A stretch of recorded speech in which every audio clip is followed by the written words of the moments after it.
we'll have some time for questions afterwards. Trishana, would you like me to give you a 5-minute warning?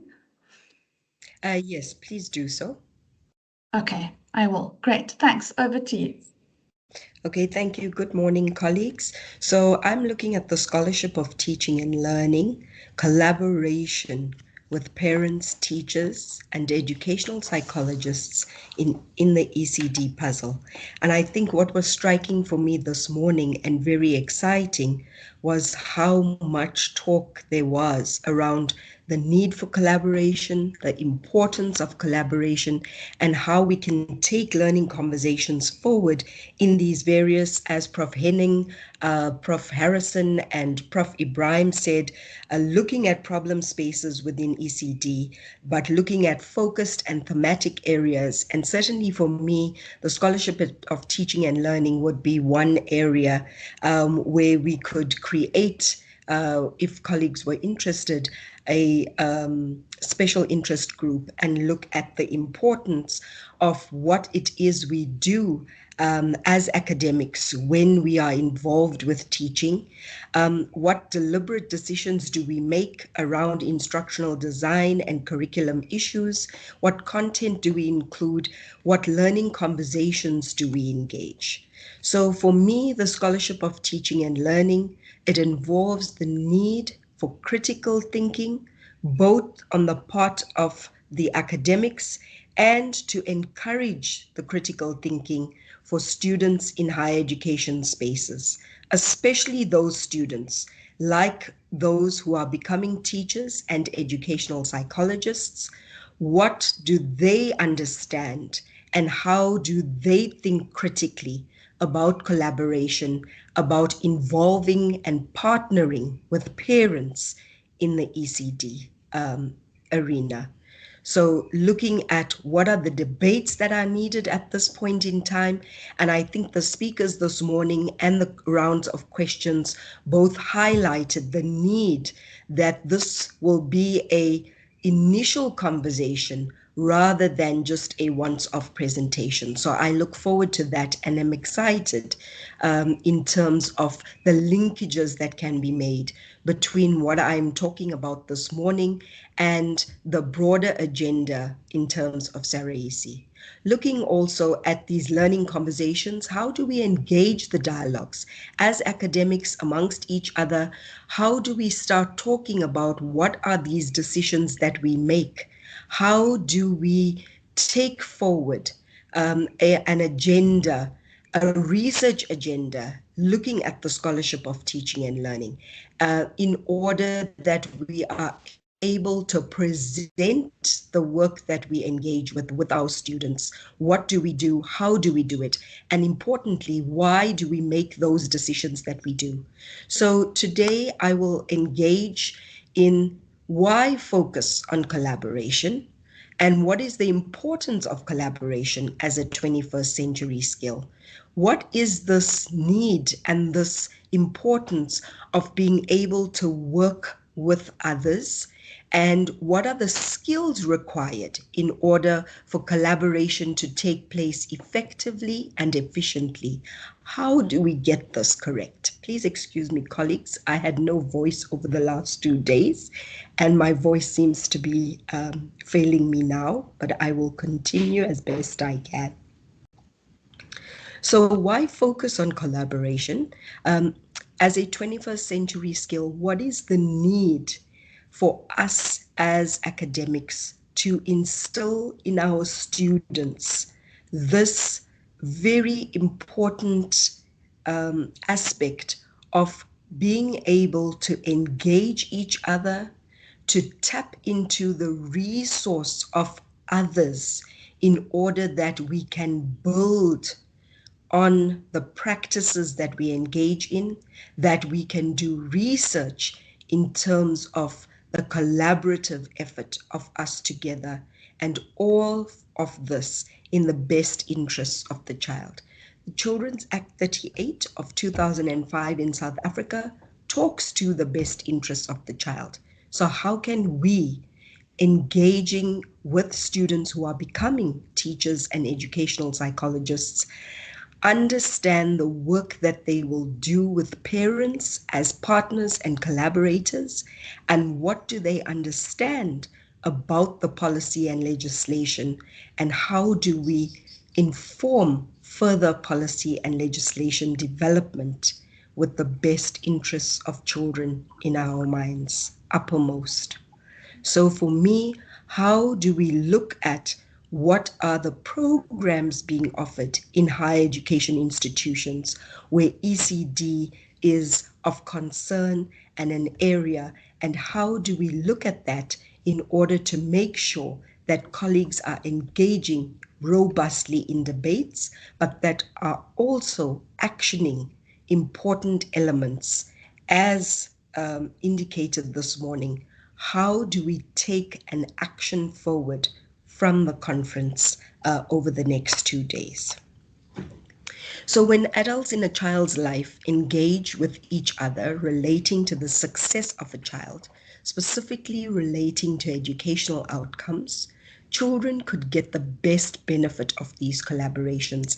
And there are several studies that indicate that when role players and when caregivers and partners such as teachers, educational psychologists engage parents, the best interests of the child can be slid into focus and highlighted, and those stakeholders could work together with learning conversations in order that the best interests of children can be focused on. So looking at constructivist paradigms, how do we build on this to enhance the knowledge that we already have? And how can the theoretical frames and our practices, so the practice, what are these bridges between what we are practicing and what the theoretical frameworks are that we are using? How can we use this? For me, I have engaged in a self-study as a method of scholarship of teaching and learning to look at reflective practice on the importance of collaboration amongst role players in early childhood development. What I'm proposing here is looking at Brookfield's 4 lenses to becoming a critical reflective practitioner, and Bronfenbrenner's bioecological systems theory, looking at the importance of teaching about collaboration and looking at the benefits of collaboration and what happens when we engage in this collaboration in a very focused and directed way. So Brookfield talks to the 4 lenses that academics or critical reflective practitioners can use in order to engage robust debate, in order to enhance and develop one's practice further. He talks about the first lens being an autobiography as a learner of practice, where we could be recognizing our own experiences in the stories of others. As academics, even when we engage our colleagues, what are these conversations? What are the experiences of others that are similar or different to our own experiences? And how can we use these autobiographic understandings and insights to develop our practices further? For me, that practice involves how do we constantly get students to understand the importance of collaborating and partnering with the various stakeholders in the ECD and in the lives of children. So looking at collective and individual experiences and what do these offer? Looking at one's autobiography and analyzing this in order to gain these further insights, and looking at our insights, the meaning that we make, and understanding how we teach our students and why do we choose to teach in particular ways. The ways in which we do and the feelings that these stir, and understanding why we do what we do is critical and important. So looking at the autobiography, understanding ourselves as students, and in this position as academic, what are those things that we're needing to do in order to prepare our students that they will be able to engage in critical dialogues themselves, in critical thinking, and that they can start practicing these skills, but bringing very much into awareness of students the critical importance of collaboration. Brookfield then talks to the second lens, which is looking at our learners' eyes, and the critical reflective lens of looking at what are our intentions when we teach and when we engage in the process of teaching and learning. Looking at the diversity of meanings that are linked to our words and our actions. So an example would be looking at unpacking those pieces of content that we discuss in the classroom, curriculum issues that we present to students, and how do we unpack this with students when we look at it through our learners' eyes and get our learners to also have voice and engage in critical thinking, in learning conversations, and in discussions and debates in our classes as we teach, we are able to check our students' understanding of what we are presenting and allow for those skills to develop further and allow the students the spaces to practice collaboration in the classroom setting or in that learning setting in higher education, so that when they are on their own and they are engaging in their practices, they have already understood or already have exposure to using the skills for collaborating with others. How do we make students feel safe in order that they can trust that the classroom or the learning space is a safe one? And how do they use that safe space in order to be able to critically discuss and to present criticisms in order that we ourselves can improve our practices? What are the things we need to do? When teachers, for example, go on work integrated learning, they come back with a wealth of understanding and experience. How can we use these in order to assist the students with aspects of collaboration and with these problems in terms of what is going on in ECD, and how do we use these discussions and debates for action? So looking at open dialogues and teaching in ways that are more responsive. How can we, when we are training educational psychologists, talk to the importance of partnering with parents and of allowing the creation of safe spaces, so that parents are also able to share what is going on with their particular child. When we look at our colleagues' experiences, and I've touched on this, how do we listen to colleagues and the experiences that they have had? What are these struggles that they are faced with when they are talking to issues of collaboration, helping students to be critical, reflective practitioners? And what are these skills that need to be shared with students in the higher education spaces?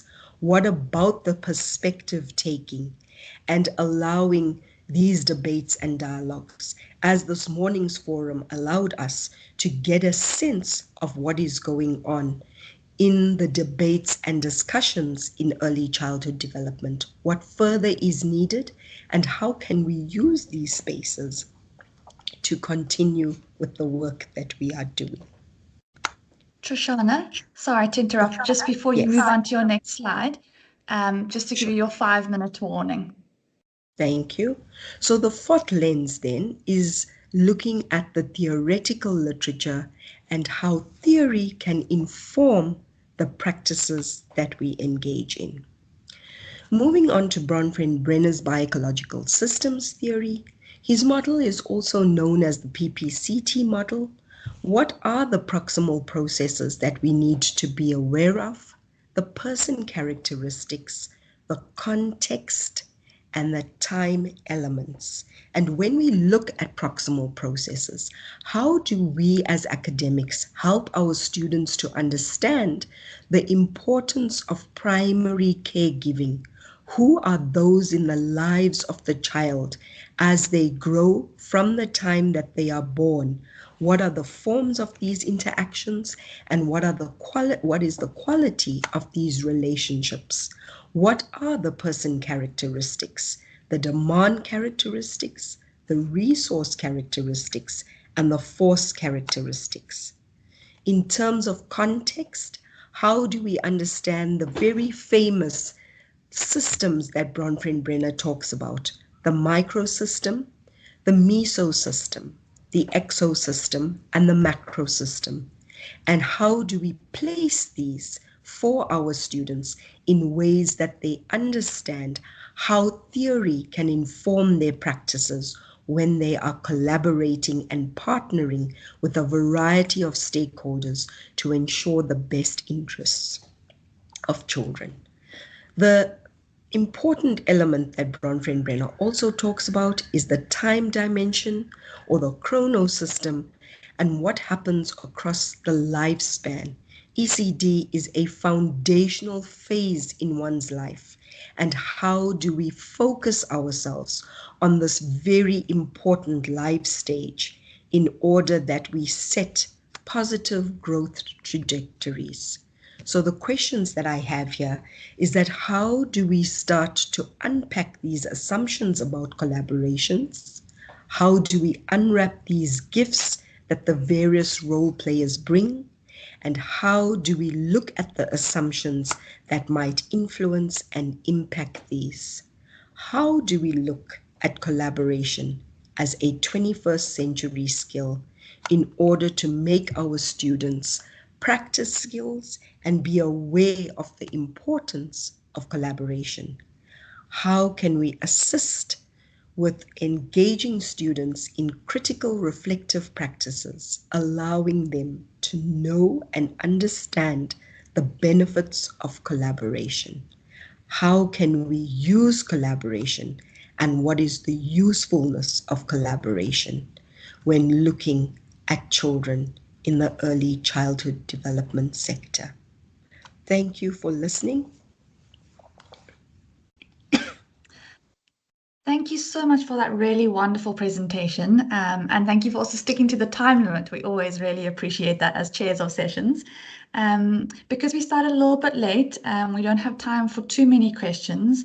But if anybody does have a question, you're welcome to put up your hand or pop it in the chat, and we'll be able to see that.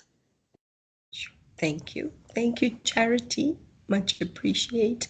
It was really wonderful. Thank you. And thank you. Yes. I mean, with your losing your voice too. Yes, I'm You did sorry, very and well. that's why I couldn't send in the audio. I had no voice yesterday, so I'm glad I was able to present. Thank you. Shame.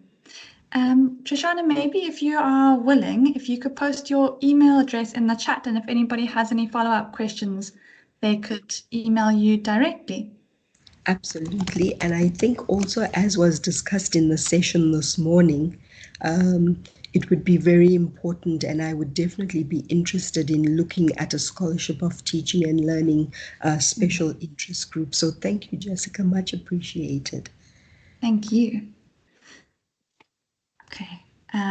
If we don't have any questions, there's your email address. Wonderful, Trishana. Thank you. Sure.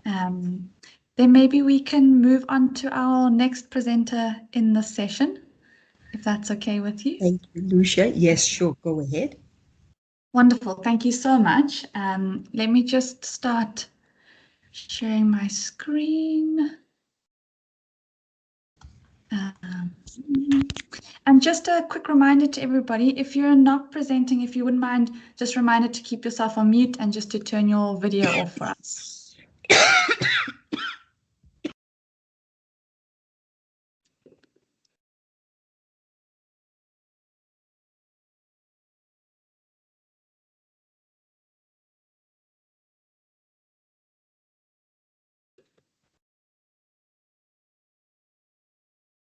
We will just wait until 11 o'clock for our next presentation to start.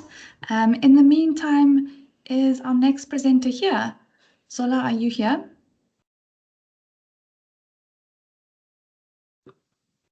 Hi, Jessica. Yes, I'm here. Hi. Okay, great. I just want to double check if you're all fine to share your screen on your side when we start at 11. Yes. Okay, great. Okay, great. We'll just give another 2 more minutes and then we'll start with you. Okay, great. Thank you so much.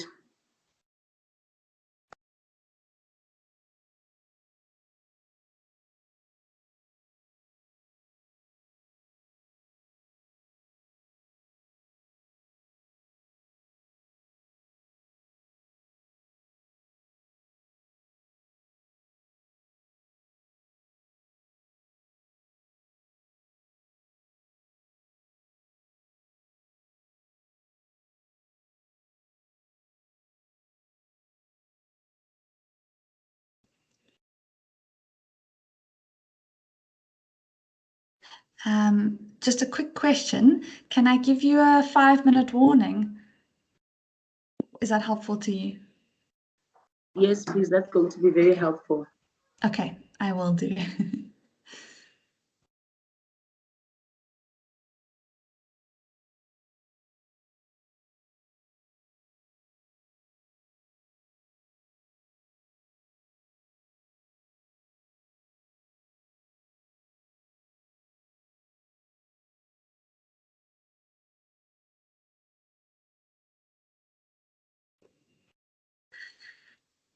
Okay, it is 11 o'clock. Let me do some introductions just to say welcome for anybody who's just joined us from another session.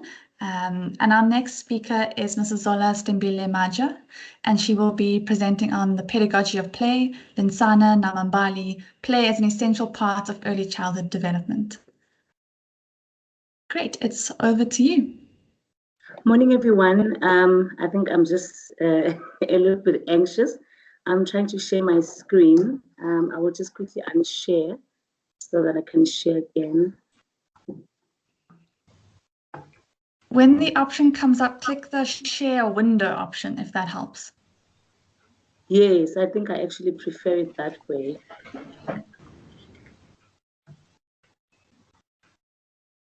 Just a second.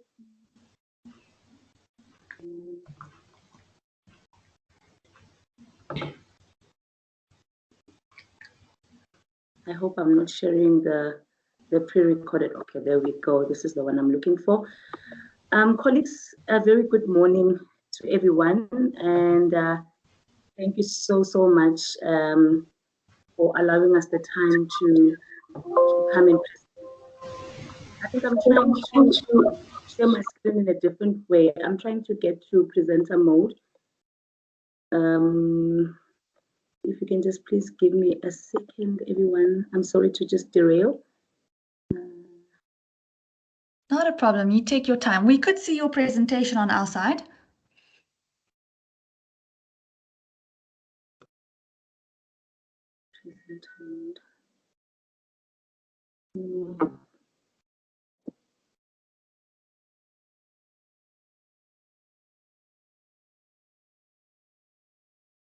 I would just still like to see my notes. Let me see if this will work for me.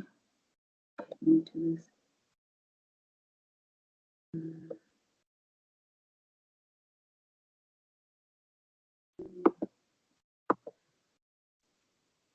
Okay.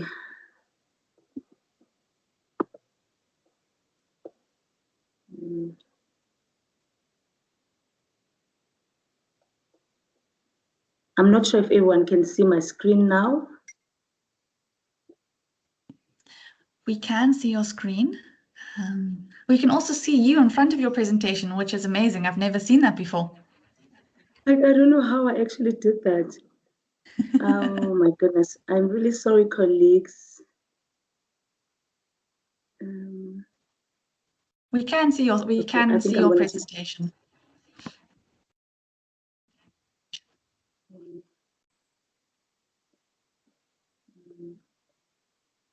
think I'm going to just try and unshare so that I can share again. Okay, I don't know how that happened.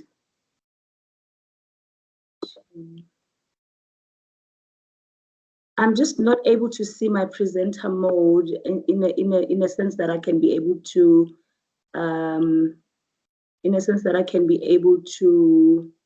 see my notes. I mean, you can just do it, have it presented, but just don't make it full screen, and then you should still be able to see your notes. We just might be able to see your notes too. Okay, great. I think let me do that. Okay, cool. Great.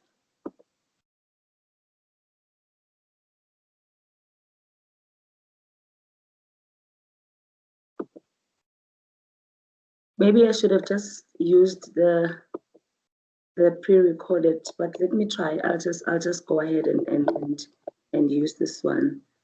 Good morning, colleagues. I'm so sorry for this derail. As mentioned, my name is Zola Stembile Maja, and I am going to be sharing this presentation with you today.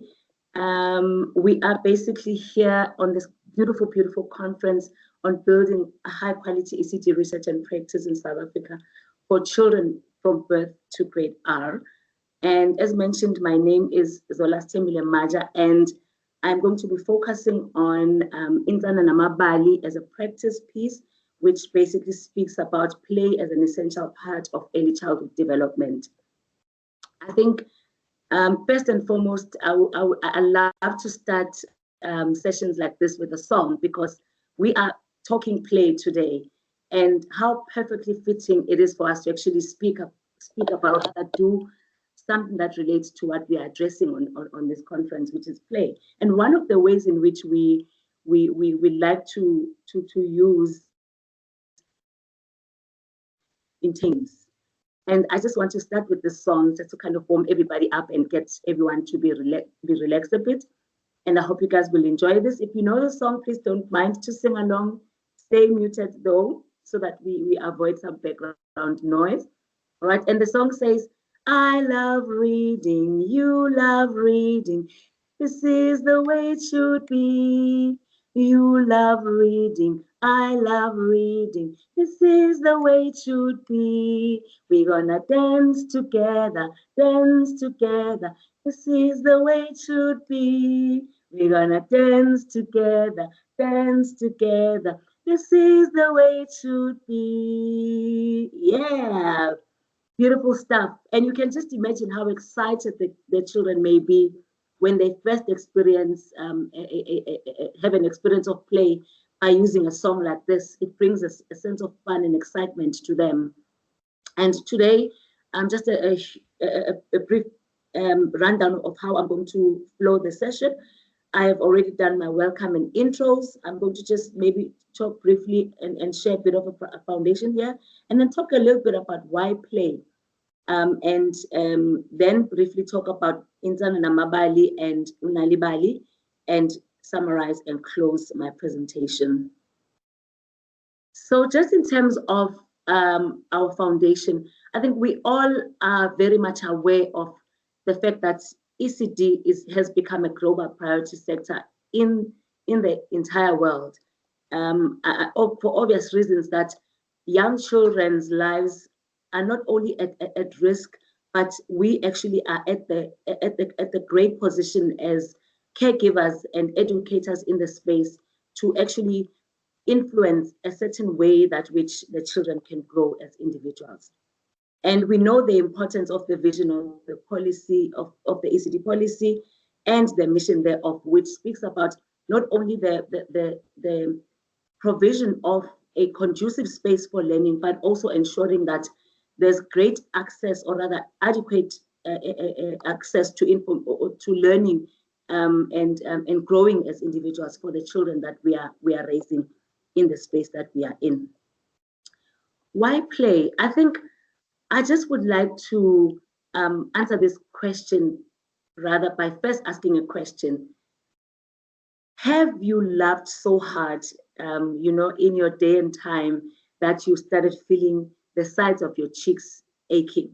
Has anybody that has ever experienced something like that? I'll just quickly go to the normal screen to see if there are any responses. Okay, I see Lisa's hand. Lisa, you can share. Have you laughed so hard that you felt the sides of your cheeks aching?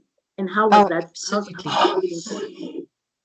It is the most joyful thing, and you live with the lightness of spirit for days after. Absolutely amazing. And I think what's important to note here with this is that play basically gives you that kind of sensation. And I want to say that if you haven't actually experienced the sense of laughing so hard that the sides of your cheeks begin to be painful, is give yourself an opportunity to go and play with your children. Go and laugh, go and play with your children, and just feel how exciting that would be for you. Because play is an important element to the brain development of children. And it is through play that our children from a very young age begin to learn to engage and interact with people around them, and with all sorts of things that actually are around them. Play allows children to explore new things. It is through play that children can be able to, grow at their own pace. They can master their own physical agility. They can learn new skills, and they can begin to figure things out in their own way. Play, to some degree, enhances some of the domains that relate to the physical, the emotional, and life skills development of each child that is experiencing that activity.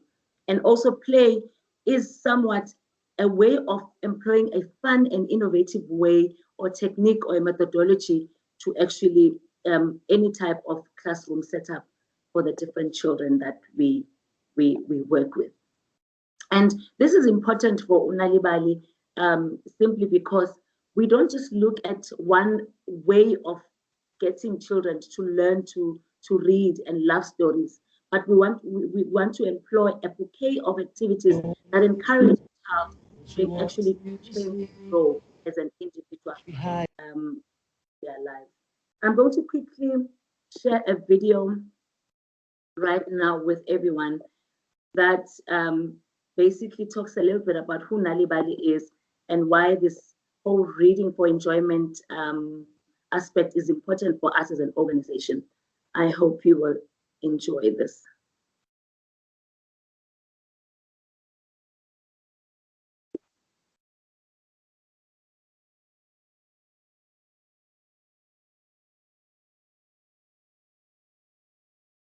I hope you can see my screen. I'm going to play the video now.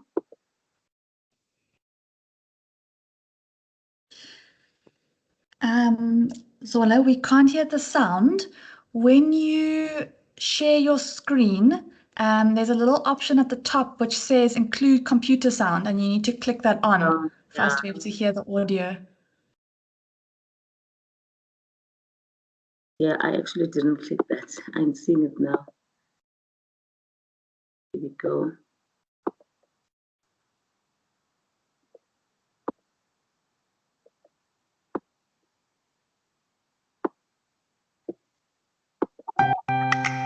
Perfect. Imagine a South Africa where every child has the chance to reach their potential. When I was a child, I learned to read in my home language before I learned to read in other languages. This made it easier to master other languages, including coding. Now I'm studying to become a computer programmer. I was just offered my first job as an assistant engineer. I made sure I was signing an employment contract that worked for me. This was easy because as a child I learned to read for meaning and enjoyment. I wanted my daughter to attend a school outside our catchment area. Because I love to read, I could write a creative motivation for why my daughter should attend this school. All three of these people have something in common. They all learned to read for enjoyment in their home language at an early age. Nalibali is a national reading for enjoyment campaign that aims to spark children's potential through storytelling and reading. The ability to read and understand is the basis for learning. Learning is the means to education. and education unlocks the world of possibilities for children to thrive in. Nalibali is helping to build a nation of readers. You can help by starting a reading club, visiting a library, or simply reading to a child. Join us in unleashing the power of stories to all South Africans.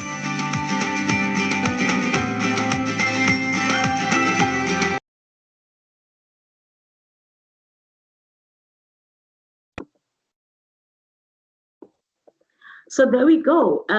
If you probably didn't get a sense of what that presentation translated to, it's basically to say that we as an organization seek to spark children's potential through stories and books.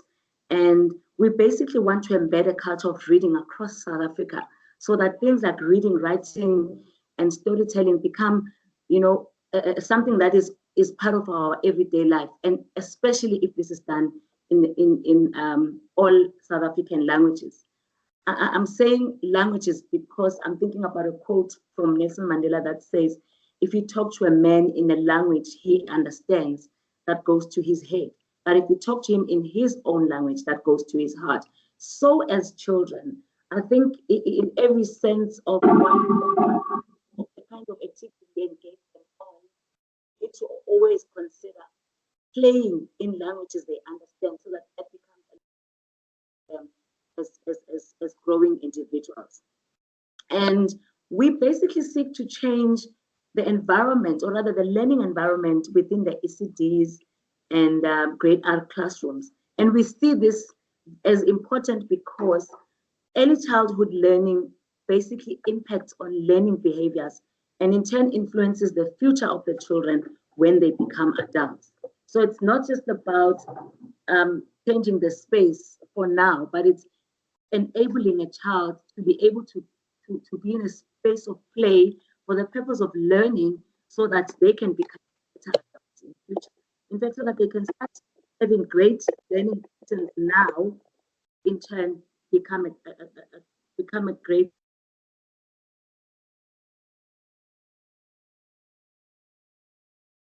laptop of it.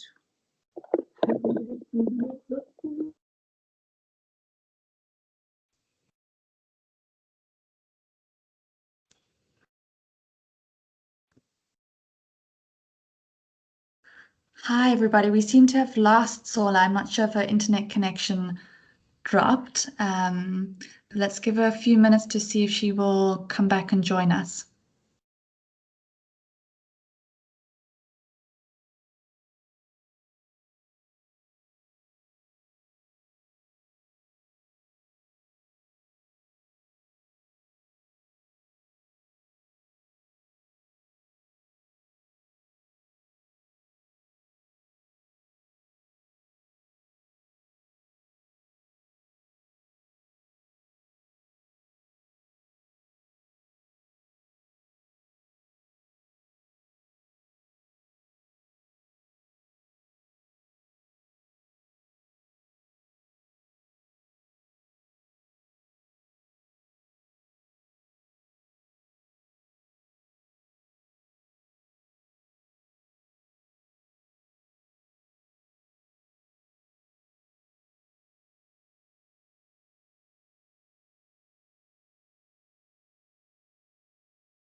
Hi, everybody. Just to see, for those of you who are saying if you've lost your sound, I'm not sure if you can hear me, but we seem to have lost our presenter, Zola. I think she dropped off because of her internet connection. So we'll just wait to see if she will be rejoining us. Otherwise, our next presentation is at 11:30, and so we'll wait for that.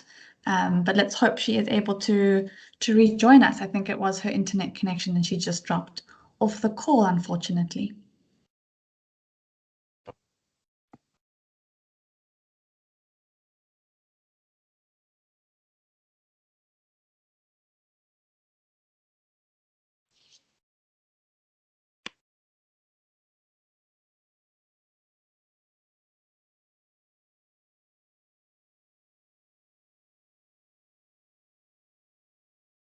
Hi, Jessica. Ah, you're back. Wonderful. Great. We just lost you. I think you dropped off the call.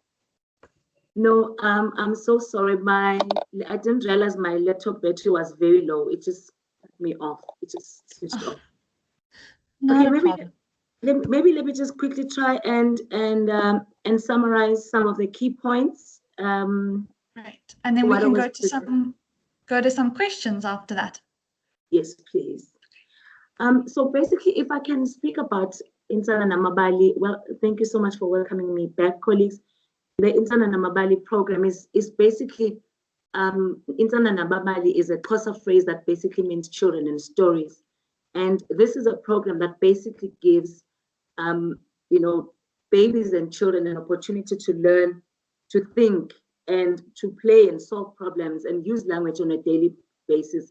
It's a 2-day training program that is offered to ECD practitioners and childcare workers that helps them to help children to grow into imaginative and curious learners. This is a mixture of stories and play, and it's about reading, it's about writing in appropriate and meaningful ways for children.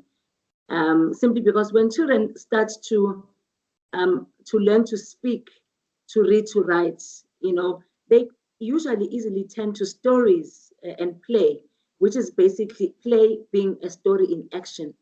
And this is also one of the very important ways to get them to be more imaginative and have a sense of fantasy around life and the world around them. And it also provides a way of building stories into the daily activities or the daily program that exists in different ECD centers. And what it basically includes is things like the usage of songs and games and rhymes for children, the fact that stories are natural, that children can be able to create stories from things that they see all over around them. And it also takes us back to, as caregivers and ECD practitioners, to our early memories of play, so that the same kind of sensation and feeling we have when we teach our children, we can give them that same kind of experience, that exciting, that life-changing experience that we also got when we were as young as they were. And of course, there's a teaching on using stories, as reading aloud at story time, the extension of stories, and we have a myriad of bouquet of resources that need to be put in place to do those activities. An example that I can make would be, once a story is read, children can be allowed an opportunity to use a Play-Doh to create an item or an object that they heard about in the story. And that can be a way for them to kind of translate the story into what they think, or rather to be able to see as an educator or an ECD practitioner, to be able to see if learning has indeed taken place. Sometimes you can ask them what the story means to them. Sometimes you can allow them to finish the story in their own words. And that can be something that can help you to see if learning has indeed taken place. And all of these are done in fun and exciting ways, in playful ways that continue to get the children to be excited about what they're learning. In summary, Insana Namabali basically helps children to grow into confident and imaginative and curious learners. It is based on theories and research, but also experiences about how babies and children grow, how they learn to think, how they play, how they solve problems as children, and also how they use language. These activities basically are run by people who are excited as well about stories and want to help children to grow the love of reading and telling stories.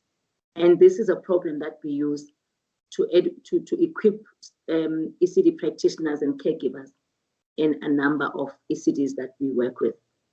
And this we do because we believe that it starts with the story, and children who read can indeed go anywhere. And perhaps I can share that if you are interested in getting any more of our resources, you can get to our website, www.nalibali.org or www.nalibali.mobi. We are very active on social media platforms, Facebook, Twitter, Instagram, and we have a YouTube channel as well for anyone to get in touch with us. I think I can pause for questions at this point, colleagues. If anyone has any question. Thank you, Zola. Thank you so much for a wonderful presentation and for highlighting the importance of play and also giving us insight into the really wonderful work that Nalibali does. Thank you so much. Yes, so we have about five minutes left for questions. Feel free to raise your hand or to pop a question in the chat.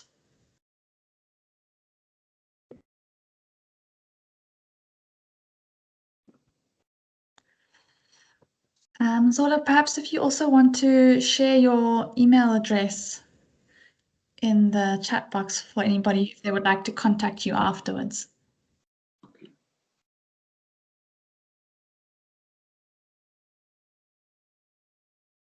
We have a question. By the name, it is actually by there. Great, and I also see from Lisa. Yes, Lisa, go ahead. Thanks very much. I just wanted to ask, under the sort of current circumstances, is your teacher training going to be available online? It's not great, but is this a possibility? Of course, that's one of the ways in which we actually conducting training currently is using the virtual space. The downfalls thereof then becomes that we don't really get the great sense of doing the activities in the literal, practically, and in the most exciting way. Like I sang a song by myself now, and I was feeling like I just so wish we were all in the same room to get that kind of excitement that the song actually brings for us. But virtually, we are able to conduct trainings. Those can be arranged. We may we've kind of tailored them into like chunk sizes because we actually conducted 2-day, maybe 6 to 7 hour long program for one day.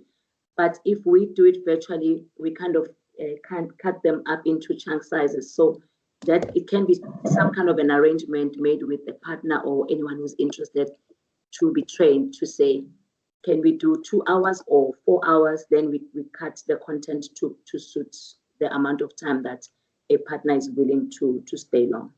Yeah, I know that sounds great.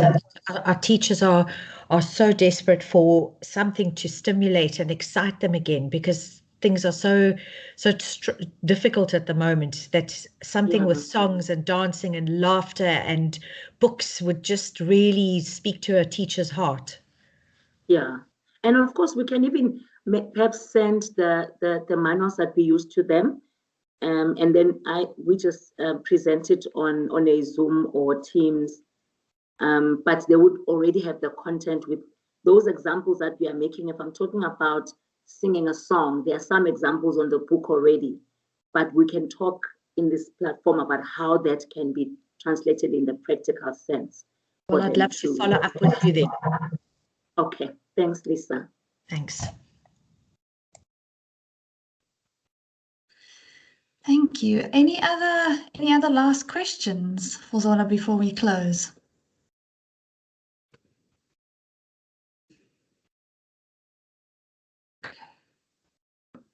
Zola, I mean, do you have any last parting words that you would like to give to us before we move on to the next presentation?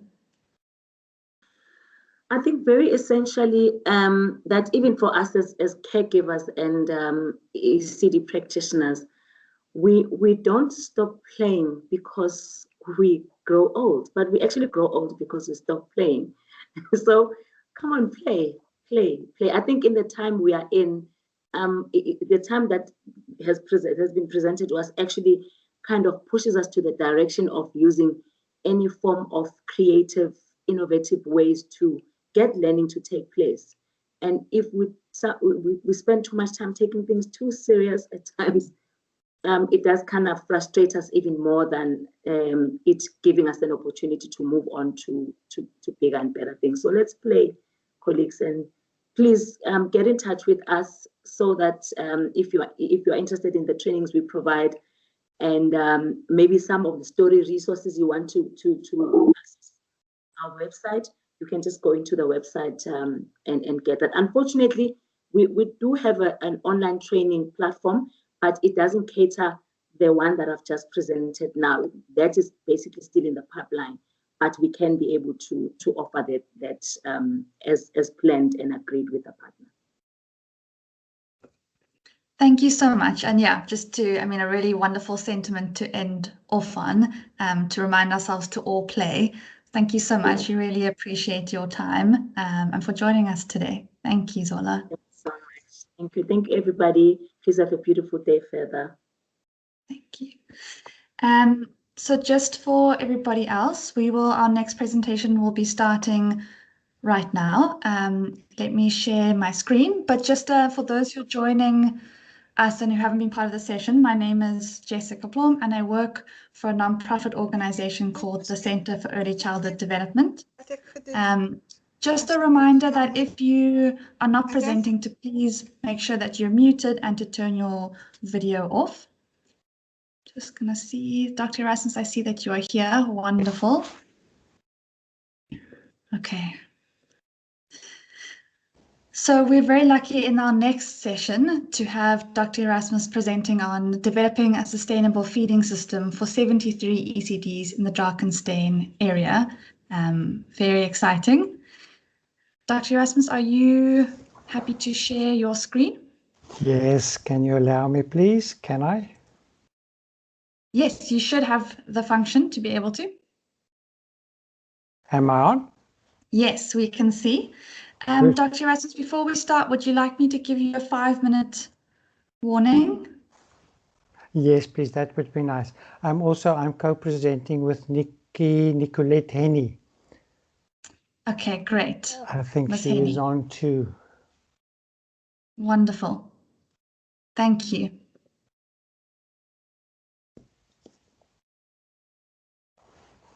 Thank you, Jessica. Can I go? Yes, please, go for it. It's over to you. Good morning, and thank you for the opportunity to present on the project, Developing a Sustainable Feeding System for 73 ECD centers in the Drakenstein area. This presentation is a collaboration between Inseba Trust, the Department of Health in the Western Cape, and many other stakeholders. Unfortunately, Dr. Goeieman cannot join us this morning as she had to attend to another urgent matter in the department, but I will present her part. The COVID-19 pandemic has affected the lives of the population globally. As in the rest of the world, South African families and children had to adapt to the ever-changing environment of the hard lockdown and adjust to the regulations instituted to contain the spread of the COVID-19 virus. The ECD sector was already challenged before the pandemic, so vulnerabilities in this sector were amplified even further by the pandemic. Children, and particularly children living in poor communities, disproportionately bear the brunt of the pandemic. Literature highlights 3 interrelated dimensions of the pandemic's impact on children, that is their early learning, their health, and their safety.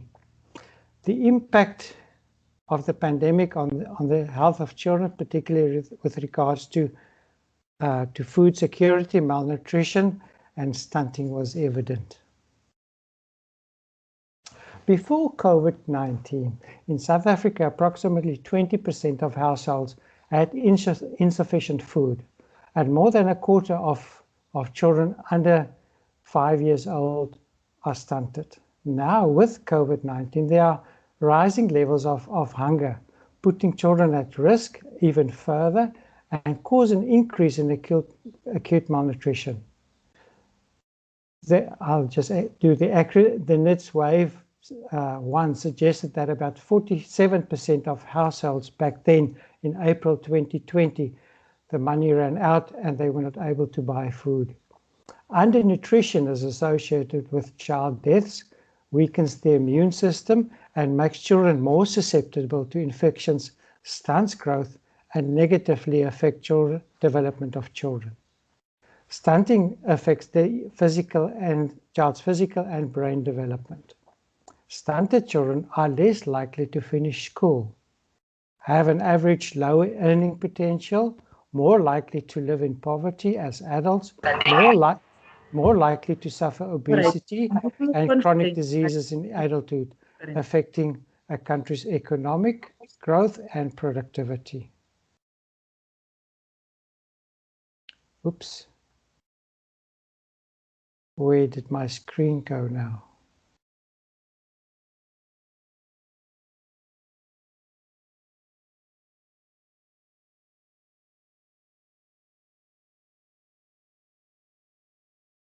I lost my screen. There it comes back. The NECTA 2020 study showed that caregivers stopped paying fees, salaries could barely be paid, institutions and staff were at risk, and the possibility of reopening sounded unattainable for most operators. The BRIDGE study showed that the main reasons why operators did not reopen were funding and parents' fear of children contracting the virus in the ECDs. Wave 2 of the NITS-CRAM concluded that the burden of childcare was primarily borne by mothers and only a quarter of fathers. This affected women's ability to work or even to seek work, as well as their mental health and well-being. It is against this background that Nseba Trust decided to conceptualize and implement a new program which we called the Drakenstein ECD Support Program. The overarching goal of the acronym is DESP, is to provide comprehensive support for 73 ECD centers in the Drakenstein municipality with collaborators from government, business, civil society, and funders. 6 strategies were co-created with stakeholders to achieve this goal. Today we are presenting on the 4th strategy, namely to implement a nutritional intervention by developing a sustainable feeding system for 3,200 children in the 73 ECD centers in DESP. We will also report and reflect on how the strategy was implemented, and particularly the challenges and opportunities which presented themselves during the implementation. At the end of this paper, we will also give sort of a brief overview of what we have learned so far. Now comes my presentation part. There were several challenges in implementing this strategy. At the same time, these challenges also provided new opportunities. The first challenge was the slow return of children to the ECD centers. The first challenge we had to deal with was the slow return of children to the centers. At the beginning of COVID-19, in mid-February 2020, 300 million learners worldwide were affected by the closure of schools. 2 months later, this number grew to 1.6 billion. In South Africa, ECD centers were closed on the 18th of March last year. And then on the 6th of July, the High Court in Pretoria handed down a judgment relating to the reopening of private schools, including grade R's. However, only some ECD centers were able to open. At the beginning of this new academic year in 2020, children were slow to return to the centers in the Drakenstein area, as was the case elsewhere in the country. Apart from fear and lack of resources, many centers remained closed because of schools had not reopened yet. You might remember that schools only reopened on the 15th of February. From a DESP planning point of view, it was essential to determine how many children attended the centers. DESP planned to begin providing breakfast and lunch to all these children in the centers from the beginning of March. It was therefore essential to obtain evidence. Hence, 3 online surveys were conducted to determine the number of children who attended the 73 centres. On the 12th of February, 5th of March, and mid-April, ECD principals were asked to complete an online survey, which was sent to them by their respective mentors. The surveys found that in mid-February, approximately 2,000 children returned to the centres. However, beginning of March, this number grew to 2,900, and mid-April again grew further to 3,200. Since then, the number has stayed fairly consistent.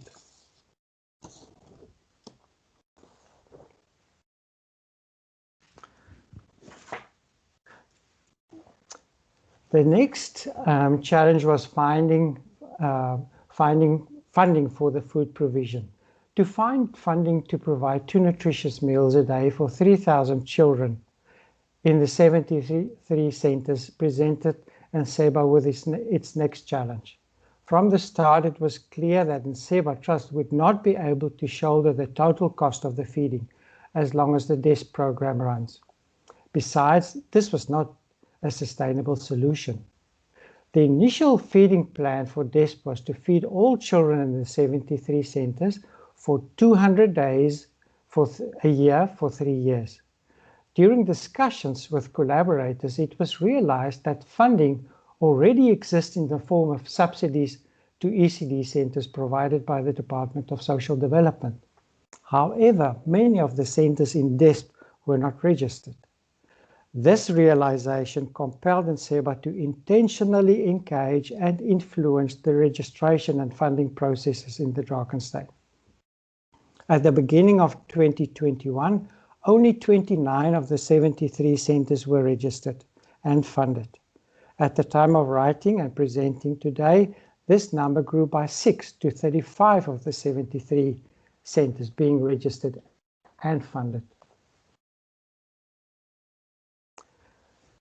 The next challenge, while dealing with the registration obstacle was being dealt with, another challenge presented itself in that the spending of the DSD subsidy.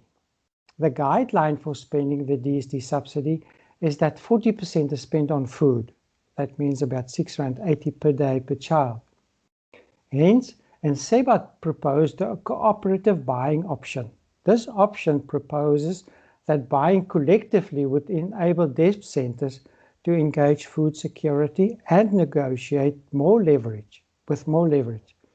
Consequently, Nseba Trust conducted an online survey in conjunction with the Centre for Early Childhood Development to better understand ECD centres' income and expenditure patterns.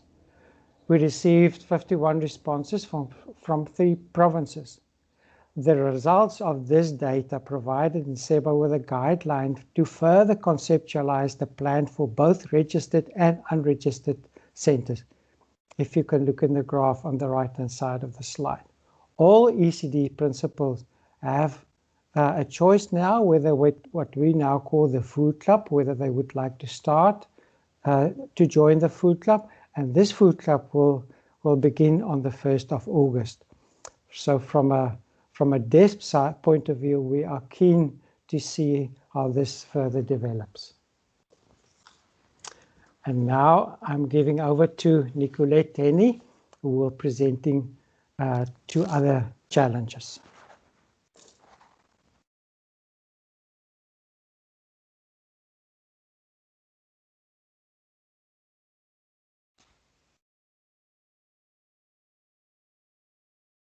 Nikki?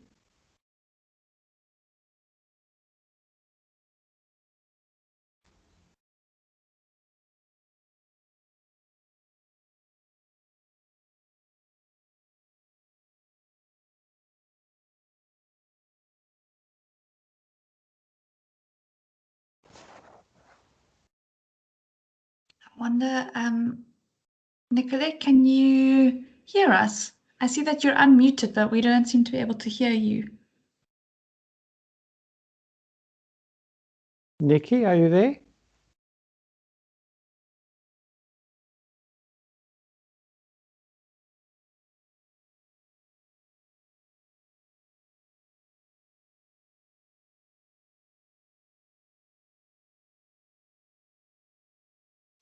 Let's see if she comes back again.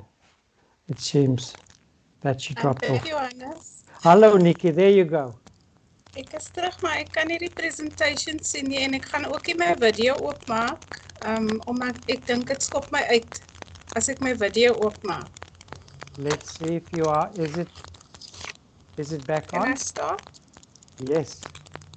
Okay, so we're on the slide that says Drakenstein ECD project. I have the Yes. slides in front of me printed, so I will just talk to what I have in front of me. And I will move them along.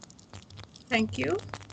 So 2 surveys were conducted to ascertain whether the ECD centers were ready to provide the nutritious meals. The first survey conducted in September looked more at the equipment that was available, and it was more a SNAP survey, mainly requiring the provider to indicate yes or no whether they had a fridge or a stove or the related equipment. In the second survey conducted in November, there was more detailed information sought from these centers in terms of if they had a stove, was the stove actually working? So the information from the 2 surveys was used to inform the capacity building sessions that was identified as a priority out of the 2 surveys. The second priority that was identified out of the survey there was a great need to upgrade some of the kitchens in the ECD centers. Thank you, Johannes. Next slide. So there was 2 capacity building sessions, one for the mentors of Inseba Trust to equip them with knowledge and skills and enable the collection of nutrition data so that we could see what the nutritional status of the children attending the ECD centers was. The second one was to equip the ECD cooks with knowledge and skills to improve the quality of the food that they were preparing. Next slide, please, Johannes. So, Sorry, Nicolette. Yes. If I can just quickly say, it's your 5-minute warning. Sorry, carry on. Okay. Okay. So the capacity building session for the Inseba mentors, we used both theory and practical sessions, and then we also latched on a mentoring sessions for them in which we had a transfer of knowledge in the accurate weighing of children, measuring their heights and measuring their mid-upper arm circumference. We also implemented a referral system, so if children that were needing additional support, not only limited to the skills we were teaching them, then they could refer them into the facility-based and the community-based service platform. Next slide, please. So one of the essential skills we taught them was how to mount a lens sticker, because if you don't mount it correctly, you will measure incorrectly. The sessions we had with them was very interactive, and they were like sponges absorbing information. Tools that was used to collect the data is that they have tablets which they use in their daily routine work, and a sheet was loaded onto the tablet where they could immediately capture information as the anthropometric assessments were being done. The second training that was done was the kitchen training, and this one was to create the awareness of the food groups and the essential nutrients and the importance of adequate nutrition in the different stages of early childhood development. The kitchen audits informed some of the topics that we covered in the training session, and some of the topics that was covered in the session included storage of the products, dishing and portioning, and then ensuring a safe working environment. This training package was also based on our provincial implementation guideline on the provisioning of food in childcare facilities. Next slide, please. The kitchen training had a large component of practical demonstrations in that we acknowledged that these centers were providing food for months or years already and didn't need the very basic skills on how to cook rice and how to cook vegetables and so forth, even though some of those topics were covered. We introduced... Sorry, Nicolette, I'm really sorry to interrupt you. The slides are just not moving on our side. So we're still on the Drakenstein ECD support project slide. Dr. Erasmus, I don't know if it's correct on your side. I'm on the kitchen training slide.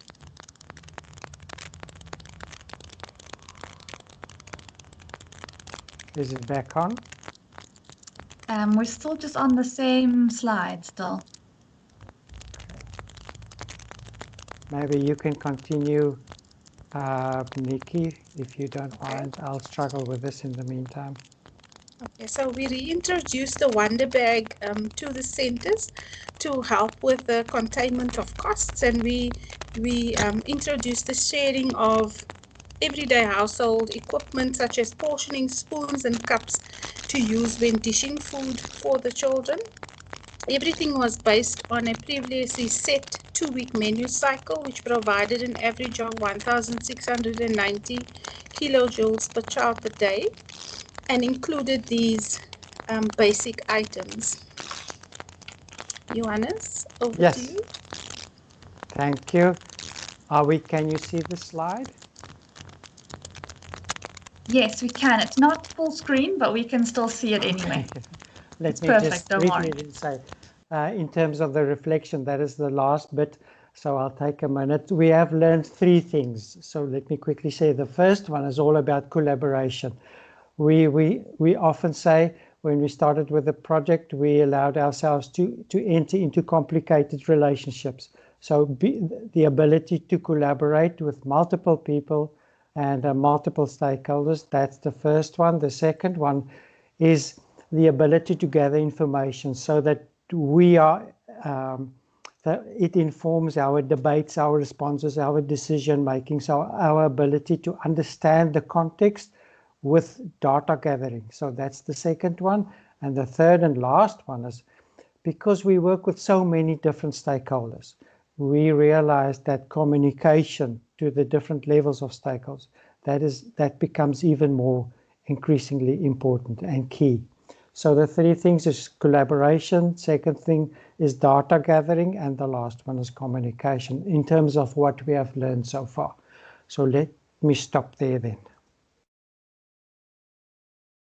Thank you so much, Dr. Erasmus. Thank you. Thank you. And to Nicolette for a really wonderful, a really great and very pertinent presentation given our current context.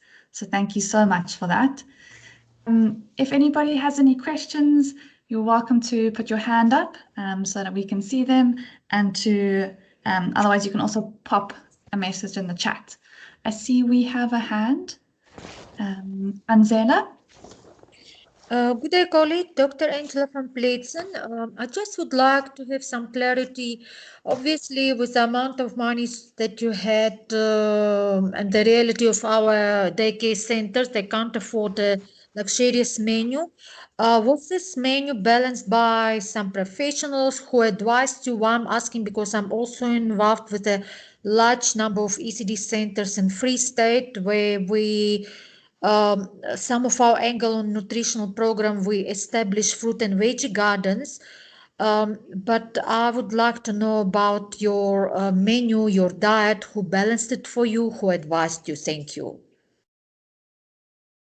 Thank you for the question, Angela. Nikki, I'm sure you would like to respond to that one, as you come from the nutritional program of Department of Health. Thank you, Johannes. So thank you for the question. Yes, we work with the organization which is contracted into the program. So the menu was developed based on the needs of the child. It was analyzed using the Food Finder program. And we actually developed 2 menus with the same items but different portion sizes to enable the ECD center to produce the same pot of food but be able to feed the different age groups. So yes, the menu is analyzed by the nutrition subdirectorate in the Department of Health. Thank you. Thank you. Thanks for the question.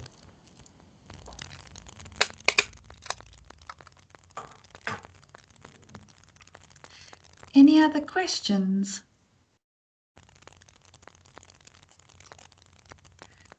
Can I ask? I think it's always just helpful if you don't mind sharing your email addresses. I think it's always helpful because sometimes afterwards people have questions, if they can contact you directly about the work that you guys are doing. Can we put it in the chat? Yes, that would be perfect. Thank you so much.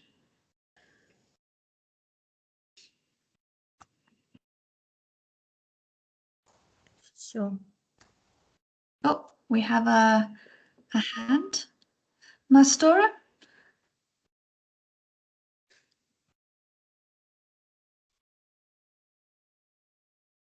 Mastora, I see that you have a hand up. You're welcome to ask your question.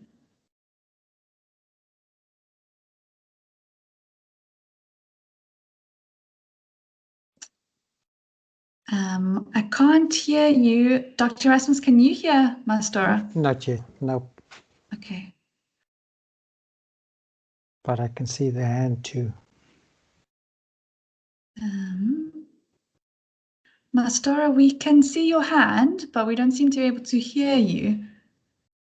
If it's helpful, you can also pop your question into the chat.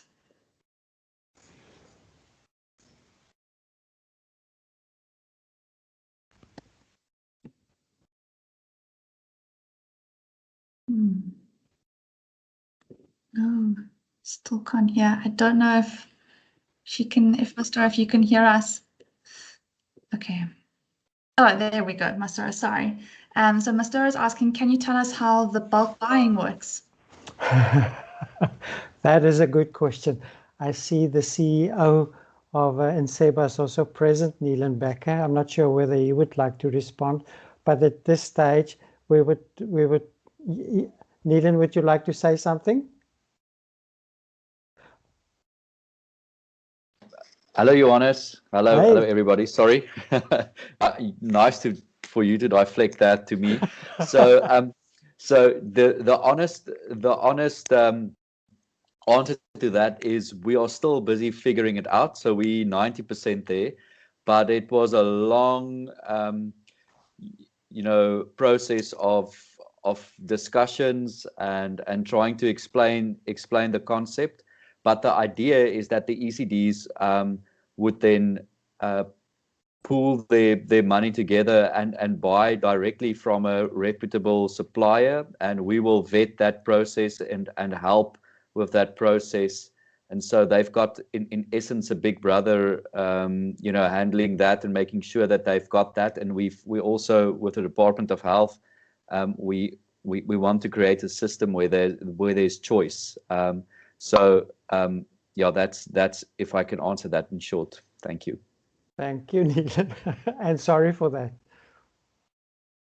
But that, in essence, we want to connect. We don't want to play the central role. We want to make a connection between the center and the supplier.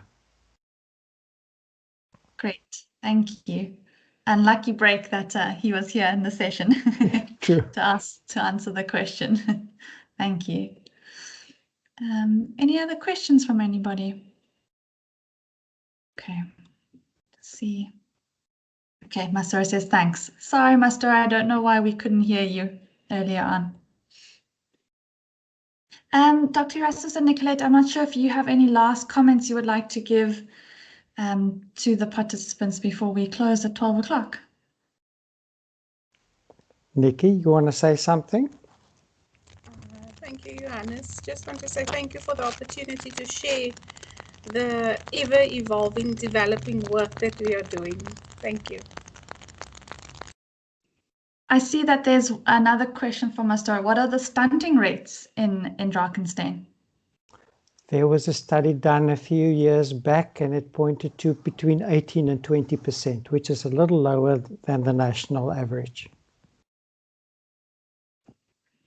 Thank you. Okay. But indeed, just from my side, finishing one, it's a learning journey, because we started thinking about this because it was such a big problem in terms of feeding. So we realized we had to do something, but we were not sure what. So we learn as we move along. So it has become a journey that we co-create, we co-work. So it has become a journey where we where we collaborate with a number of people, and as we move along, we learn as we move along. I see that. Thank you. I see that Anzela has another question. I see your hand is up. Just a request, for some other reason I did not have my chat box available. If we can post email addresses again, please. We'll quickly do. Thank you very much. I see, Esther, that you in the chat said that you struggled to join because of the network, but yes, as far as I understand, all of the presentations will be made available after the conference, so you will be able to read about it afterwards. Okay. I will just close the session now, and just to say thank you again so much to Nicolette for your presentation, to Dr. Erasmus. It was really, such a important research that you guys were doing. And thank you for sharing that with us today. And just to say that we will close now, and there's a very short 5-minute tea break, and then the next sessions will start again at 12:05. Okay, great. Thanks, everybody.